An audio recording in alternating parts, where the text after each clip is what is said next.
Hello दोस्तों, जय हिंद।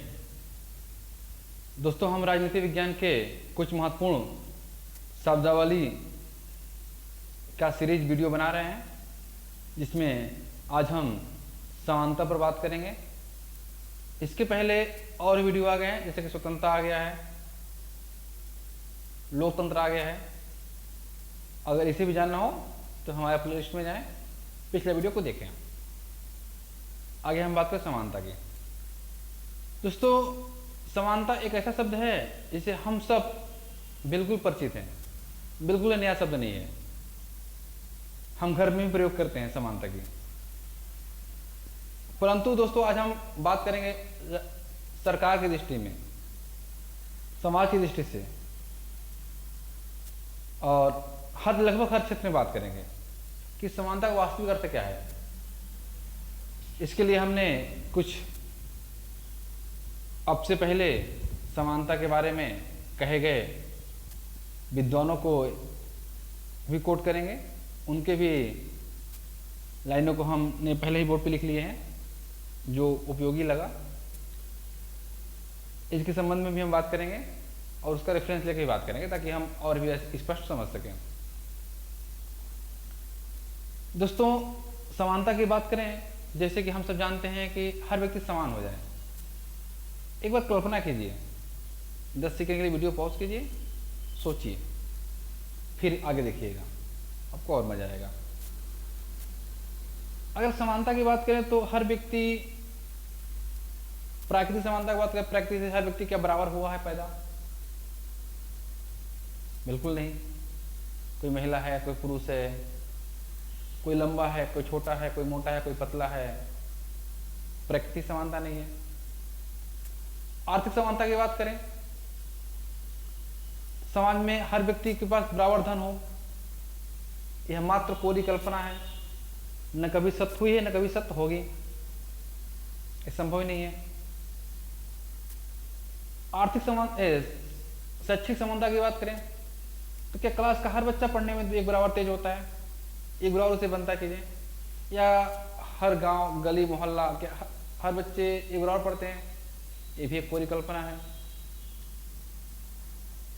राजनीतिक समानता की बात करें तो क्या हर व्यक्ति राजनीतिक रूप से एक बराबर होता है? नहीं होता। तो इन सब बातों से यह प्रश्न उठता है, क्या कि समानता है क्या? फिर हम समानता को किस रूप में जानते हैं? समानता का वास्तविक अर्थ क्या लगाएं? हम समानता की ढोल पीटते हैं, हर जगह, हर गली चौराहे में चर्चा है समानता की। तो फिर समानता, किस समानता की बात करते हो? क्या मांगना चाहते हैं? समानता क्या समानता है? आज इसी विषय पर हम बात करेंगे। अगर आप यहाँ तक वीडियो देख रहे हैं तो निश्चित रूप से है कि आपको इंटरेस्ट आ रहा है, तो फिर आगे वीडियो और भी दिलचस्पी से आप देखें, और ज़्यादा मजा आएगा। दोस्तों, समानता के शब्दों में एक बहुत ही बड़े विद्वान हैं, हेराल्ड लास्की, जिन्होंने कोट किया है, लिखा है कि समानता का यह मतलब नहीं है कि प्रत्येक व्यक्ति के साथ एक जैसा व्यवहार किया जाए। ये कह रहे हैं कि समानता का यह मतलब नहीं है कि प्रत्येक व्यक्ति के साथ एक समान व्यवहार किया जाए। एक समान व्यवहार किया जाए नहीं हो सकता। अथवा प्रत्येक व्यक्ति को समान वेतन दिया जाए। समान वेतन देने की बात नहीं कर रहे हैं। इन्होंने अपने परिभाषा को स्पष्ट करने के लिए कुछ शब्दों का सहारा लिया है। बोल रहे, यदि ईंट ढोने वाले व्यक्ति का प्रसिद्ध गणितज्ञ अथवा वैज्ञानिक के बराबर वेतन कर दिया जाए, या कर दिया जाए, वेतन की बात हो रही है, वेतन कर दिया जाए, तो इससे समाज का उद्देश्य ही नष्ट हो जाएगा। समझने का प्रयास इन्होंने क्या कह रहा है? ये कह रहे हैं कि अगर ईंट ढोने वाला व्यक्ति या सामान्य मजदूरी करने वाला व्यक्ति, सामान्य दर्जे का व्यक्ति, या उच्च कोटि का गणितज्ञ, वैज्ञानिक, या अपने क्षेत्र में किसी भी क्षेत्र में जो उच्च कोटि का बुद्धिजीवी वर्ग है, अगर दोनों का बराबर वेतन कर दिया जाए, तो क्या वैज्ञानिक एक उतना मेहनत करेगा?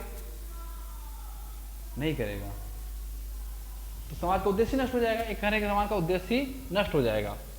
इसलिए समानता का अर्थ है कि कोई विशेष अधिकार वाला वर्ग न रहे और सबको उन्नति के समान अवसर हो।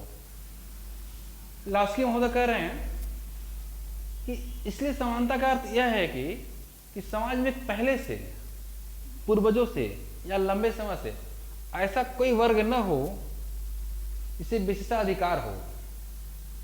वो वर्ग, जाति, धर्म, लिंग कुछ भी हो सकती है, उसके आधार पर अपने आप को श्रेष्ठ साबित करने का प्रयत्न करे या करे। ऐसा विशेषाधिकार नहीं होना चाहिए। समाज में हर व्यक्ति एक बराबर का अधिकारी हो, ये बात करें लास्की महोदय ने। इस परिभाषा को या समानता को और विस्तृत अर्थों में समझने के लिए हम समानता के प्रकार को समझते हैं और अपने अध्ययन में और आगे बढ़ते हैं। इसमें पहली बात हुई नागरिक समानता। अब नागरिक समानता की बात करें तो डॉक्टर अपदो राय के शब्दों में राज्य के नागरिकों के साथ समान रूप से व्यवहार किया जाए। राज्य के जो भी नागरिक हैं समान रूप से व्यवहार किया जाए। उस नियंत्रण में जो वैध रूप से उनके ऊपर कानून लागू किया जाए या लागू किया जाए, उनके ऊपर कानून लिख लें, कानून लागू किया जा सकता है या लागू किया जा सकता है, कुछ भी हो, कानून हो या कुछ भी हो, लागू किया जा सकता है। और उन सुरक्षा के साधनों में जिनको सरकार से वे मांगने के हकदार हैं। ये कह रहे हैं कि नागरिक स्वतंत्रता का तात्पर्य यह है कि जिस चीज को एक नागरिक सरकार से मांग सकता है वो प्रत्येक व्यक्ति मांगने का हकदार हो, बराबर का हकदार हो, इसमें कोई भेदभाव न हो। इस परिभाषा को हम समझने के लिए और भी थोड़ा सा एग्जाम्पल लेके चलते हैं तो स्पष्ट ज्यादा हो जाएगा। दोस्तों, अगर हम सरकार से सड़क बनाने की मांग कर रहे हैं, अगर सड़क बनेगी तो एक गरीब व्यक्ति भी चलेगा, अमीर व्यक्ति भी चलेगा, एक महिला भी चलेगी, एक पुरुष भी चलेगा, ब्राह्मण भी चलेगा, शूद्र भी चलेगा, सब लोग ही चलेंगे। सरकार से अगर सड़क बनेगी सभी को इसमें चलने का अधिकार होगा। अगर यहाँ पर एक कोई वर्ग, कोई जाति, कोई धर्म या अमीर गरीब कोई भी आके यह दावा करे कि इस सड़क पर फलाने जाति या फलाने वर्ग के व्यक्ति चलेंगे, इस जाति या इस वर्ग, इस स्थान के व्यक्ति नहीं चलेंगे, यह असमानता हो गई। समानता का तात्पर्य हो कि प्रत्येक व्यक्ति, प्रत्येक नागरिक सरकार से यह मांग कर सकता है कि यहाँ चलने का हमें भी बराबर हकदार होना चाहिए। यह है नागरिक समानता। अर्थात सरकार की नजर में सरकार सबको बराबर हकदार देगा। जो वस्तुएं सरकारी वस्तुएं हैं उनका उपभोग करने का, उनका उपयोग करने का सबको बराबर हक हो, उसे मांगने का बराबर हकदार हो। यह है नागरिक समानता। अगला बात करते हैं सामाजिक समानता। तो सामाजिक समानता का बातें हुआ, एक सीधा करते हैं कि समाज में कोई जाति, कोई धर्म, लिंग, जन्म स्थान, संप्रदाय, इसके आधार पर किसी व्यक्ति में भेद न हो। कोई व्यक्ति अपने आप को श्रेष्ठ साबित न कर सके कि हम इस जाति के हैं इसलिए श्रेष्ठ हैं, तुम इस जाति के हो इसलिए तुम निम्न हो, हम पुरुष हैं इसलिए उच्च हैं, तुम महिला हो इसलिए तुम निम्न हो। यह है सामाजिक समानता। समाज में प्रत्येक व्यक्ति को बराबर हकदार मिले। यहाँ आपके मन में जरूर प्रश्न आया होगा निश्चित रूप से, तो फिर आरक्षण किस मुद्दे की बात हो रही है जब सब लोग बराबर हैं? तो अगर यह प्रश्न आ रहा है मन में तो इस बात का प्रमाण है कि आपको वीडियो को बड़े ही ढंग से देख रहे हैं, अच्छे से समझ रहे हैं। तो दोस्तों, हमारा परम कर्तव्य बनता है कि आपके संशय को निश्चित रूप से निराकरण करें। दोस्तों, इसका निराकरण यह है कि एक जाति उच्च वर्ग की पिछले कई वर्षों से निम्न जाति वर्ग का शोषण किया है। आरक्षण का मतलब हुआ अफर्मेटिव एक्शन, सकारात्मक क्रिया। जो निम्न वर्ग का व्यक्ति है उसको उच्च वर्ग के बराबर लाने के लिए उसे कुछ अलग से आरक्षण दिया जा रहा है ताकि समाज में जो हीनतम स्थिति में है उससे ऊपर उठ सके। ओबीसी में समझिए आप, ओबीसी में सीधे क्रीमी लेयर, क्रीमी लेयर का आरक्षण नहीं मिलता। सरकार यह मानती है कि जो ओबीसी का क्रीमी लेयर वर्ग है वो संपन्न वर्ग के बराबर आ गया है, इसलिए उसे ऐसा आरक्षण जरूरत नहीं है। अर्थात इसका पूरा अवधारणा यह है कि जो निम्न वर्ग का व्यक्ति है उसको कुछ सहायता दे के उच्च वर्ग के बराबर लाना, यह है आरक्षण का अवधारणा। यह है सामाजिक समानता, मतलब समाज में किसी व्यक्ति के ऊपर किसी प्रकार का कोई भेद नहीं होना चाहिए, यह है सामाजिक समानता। अगली कड़ी है राजनीतिक समानता। दोस्तों, राजनीतिक समानता का मतलब यह है राजनीतिक रूप से हम सब बराबर हों, और ये तो है ही, इसमें तो दोहरा वाली बात नहीं है। अर्थात यह है कि अगर वोट पड़ रहा है तो वोट डालने एक किसी तबके का व्यक्ति हो, कितना निम्न तबके का व्यक्ति हो और कितना उच्च तबके का व्यक्ति हो, सबकी वोट की कीमत एक है, एक बराबर वोट है। हर व्यक्ति एक वोट माना जाएगा, व्यक्ति बहुत बुजुर्ग है या 18 साल से ऊपर कोई भी नागरिक हो, महिला हो, पुरुष हो, विकलांग हो, कुछ भी हो, उसके वोट की कीमत एक है। दोस्तों, राजनीतिक समानता के परिप्रेक्ष्य में इसे हम समझ सकते हैं। इसकी अगर बड़ी अवधारणा मिले तो एक और इसका पहलू बनता है, जिसे हम समझ सकते हैं। दूसरा पहलू यह है कि सरकार द्वारा जो पदें होती हैं उन पदों पर बनने की जो भारत के नागरिक हो उन्हें सबके बराबर हकदार हो, अर्थात राजनीतिक रूप से सरकार के कार्यों में पूर्णतः भाग ले सके। समझते हैं, अगर मान लें कि भारत में यूपीएससी की परीक्षा का वैकेंसी आई है तो भारत का प्रत्येक नागरिक अगर वो स्नातक की डिग्री रखता है, मिनिमम उम्र उसकी 21 साल हो गई है, तो उसे फॉर्म भर सकता है क्योंकि भारतीय नागरिक है वह। यही राजनीतिक समानता का एक पहलू है। ठीक है, अगला आता है आर्थिक समानता।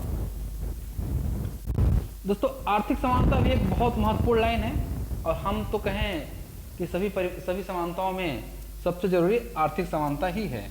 अगर यह आर्थिक समानता मिल जाती है तो बाकी समानता मिल जाती है। यह इसका बेस है, इसका मेन खम्भा, मेन पिलर कह सकते हैं आप। इसी बात को लास्की ने और गंभीरता से लिया, लास्की ने इसे और फोकस किया। इस पर उन्होंने कहा है राजनीतिक समानता आर्थिक समानता के बिना वस्तुतः निरर्थक है। इसका मतलब यह हुआ कि अगर आर्थिक समानता नहीं है तो राजनीतिक समानता का कोई अर्थ ही नहीं है। इसको समझते हैं हम सरल शब्दों में। दोस्तों, अगर आज लोकसभा का चुनाव लड़ने की बात हो जाए, छोटे में आइए, एक गांव का सरपंच बनने की बात आ जाए, तो उसके चुनाव लड़ने के लिए भी हमें धन की जरूरत पड़ती है। समानता निर्धन चुनाव नहीं लड़ पाता है। यही बात कह रहे हैं, अगर हमारे पास आर्थिक समानता नहीं है तो राजनीतिक समानता बहुत दूर की बात है। आज तो हमारे देश में अगर लोकसभा चुनाव लड़ना है तो बड़े समानता लोग जानते हैं कि करोड़ 2 करोड़ से नीचे, 10 करोड़ से नीचे कोई मतलब नहीं है। छोड़ दीजिए, आज जितनी की बातें छोड़ दीजिए, चुनाव लड़ने का सपना छोड़ दीजिए। इतनी महंगा चुनाव प्रणाली हो गई है। एक निम्न गरीब व्यक्ति, एक हम सब जैसे व्यक्ति, छोटा व्यक्ति जिसके पास इतने पैसे ना हो, क्या चुनाव लड़ सकता है? नहीं। तो फिर आर्थिक समानता जरूरी है। अगर आर्थिक समानता नहीं हो गई तो राजनीतिक समानता वस्तुतः निरर्थक हो गई। बिना अर्थ का हो कोई मतलब नहीं है। हमें वोट का एक अधिकार मिला है, हम वोट डाल सकते हैं, लेकिन उस पद पे चुन भी तो सकते हैं, हम भी तो निर्वाचित हो सकते हैं, लेकिन कैसे होंगे? बिना आर्थिक समानता का। यह बात हो रही है। लास्की ने परिभाषा को और आगे बढ़ाया, इसको डिफाइन करने का प्रयास किया, क्योंकि राजनीतिक शक्ति अनावश्यक रूप से आर्थिक शक्ति के हाथों में खिलवाड़ सिद्ध होती है। बिल्कुल सही बोल रहे हैं। अगर अर्थ से हम मजबूत हैं, बहुत पैसे वाले हैं, तो समानतः राजनीतिक शक्ति हमारे आसपास घूमती हैं। हम चाहे तो बड़ा पैसा खर्च करके चुनाव जीत जाएंगे, बड़े पद हासिल कर लेंगे। चुनाव अगर नहीं भी लड़ते हैं तो हमारे पास इतना पैसा होगा कि समानता हमारे राजनीतिकार कोई कभी रुकेंगे नहीं। यही बोल रहे हैं लास्की महोदय, आर्थिक समानता बहुत ही आवश्यक है। इस परिभाषा से हम भी सहमत हैं। अगर आप समझ पा रहे होंगे तो निश्चित रूप से आप भी सहमत होंगे, क्योंकि आर्थिक समानता के बिना राजनीतिक समानता कोई विशेष महत्व रह नहीं जाता। इसलिए अर्थ समानता जरूर मिलनी चाहिए। दोस्तों एक पॉइंट और भी आता है, प्राकृतिक समानता। प्राकृतिक समानता एक दौर था, इस पर बड़ा विशेष चर्चा हुई, परंतु आज की डेट में इसकी चर्चा धूमिल पड़ती जा रही है। धूमिल पड़ती इसलिए जा रही है कि लोग कहते हैं कि प्राकृतिक रूप से ही व्यक्ति समान नहीं है, प्रकृति ही व्यक्ति को असामान्य पैदा कर रही है। कोई व्यक्ति अमीर के घर पैदा हो रहा है, कोई गरीब के घर पैदा हो रहा है। एक बच्चा आज पैदा हुआ है अमीर के घर में, एक बच्चा आज ही पैदा हुआ है गरीब के घर में। दोनों बच्चे का क्या दोष है? बस इतना था कि वो अमीर घर पैदा हुआ तो पैदा होते ही अरबपति बन गया, एक गरीब घर पैदा हुआ पैदा होते ही भिखमंगा बन गया। ये प्राकृतिक समानता निरर्थक है। अब प्राकृतिक में हमारा कंट्रोल नहीं है किसी का। वो बच्चा जो गरीब के यहाँ पैदा हो रहा है, क्या चाहत अगर उसके पास कंट्रोल होता, पावर होता, तो क्या गरीब के यहाँ पैदा होता? बिल्कुल नहीं। इसलिए इसकी अवधारणा थोड़ी धूमिल पड़ रही है, परंतु इसका एक तात्पर्य और भी है, एक पहलू और भी है, उसे हम समझ सकते हैं, समझेंगे। प्रकृति हमें शुद्ध रूप से हवा सबको बराबर दे रही है। अगर हम रोड में निकल रहे हैं तो प्रकृति ये नहीं कहती कि तुम गरीब हो या इस जाति धर्म संप्रदाय को तुमको हवा नहीं देंगे, हम तुम सांस नहीं ले सकते, तुम इस जाति संप्रदाय को तुम सांस लोगे। सभी के लिए एक बराबर अवसर दे रही है। ये प्राकृतिक समानता भी है, दूसरा पहलू है। प्रकृति ने सबको पैदा किया है, तुम संघर्ष करो, संघर्ष करके तुम भी ऊपर जाओ, को मना किया है। और संघर्ष करने वाले को प्रकृति हमेशा साथ देती है, इसलिए इसका महत्व है, लेकिन थोड़ी महत्व इसका धूमिल पड़ रहा है, इस पहलू को समझ सकते हैं। दोस्तों यह प्रयास मेरा कैसा लग रहा है? थोड़ा अपनी भी जिम्मेदारी निभाएं, आप हमें रिस्पॉन्स करें, थोड़ा और अच्छा लगेगा। बाकी हम तो अपना काम कर ही रहे हैं, करेंगे, नहीं भी रिस्पॉन्स करें तो भी काम करेंगे। अगर यहाँ तक वीडियो देख रहे हैं तो निश्चित रूप से आपको मज़ा आ रहा है। बाकी धन्यवाद, फिर मिलेंगे किसी और टॉपिक के साथ, किसी और शब्दावली के साथ, जल्द ही मिलेंगे। तब तक के लिए मुझे इजाज़त दीजिए, धन्यवाद।